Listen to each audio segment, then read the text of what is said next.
আজকে সন্ধ্যা 7:30টার দিকে বিনা জমাতিয়া এবং এলিও জমাতিয়া নামে দুইজন রোড ট্রাফিক অ্যাক্সিডেন্ট হয়ে আমাদের হসপিটালে আসে, ফায়ার সার্ভিসে আনে। তো আমরা পরীক্ষা করে দেখলাম যে ওরা অলরেডি আনার সময় মৃত। এখন সেটার সঠিক কারণ নির্ণয়ের জন্য আমরা পোস্টমর্টম করে আগামীকালকে ওদেরকে বডি হ্যান্ড ওভার করবো পার্টির কাছে।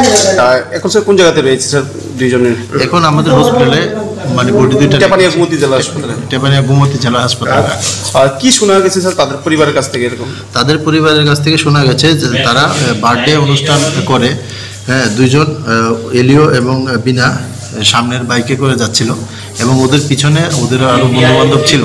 তো পিছনের বন্ধুবান্ধবরা যখন দেখলো যে সামনে তারা রোড ট্রাফিক অ্যাক্সিডেন্ট হয়ে পড়ে রয়েছে, তখন ওরা বাকি ওদের পরিবারের সদস্যদেরকে খবর জানায় এবং ফায়ার সার্ভিস খবর দিয়ে তারপর আমাদের হসপিটালে। কোথায় হয়েছিল এরকম কিছু বলা না, ওটা তো আর আমাকে এতটা কিসের সাথে দুর্ঘটনা হয়েছে কিছু জানা গেছে না, সেটা আপাতত জানা যায়।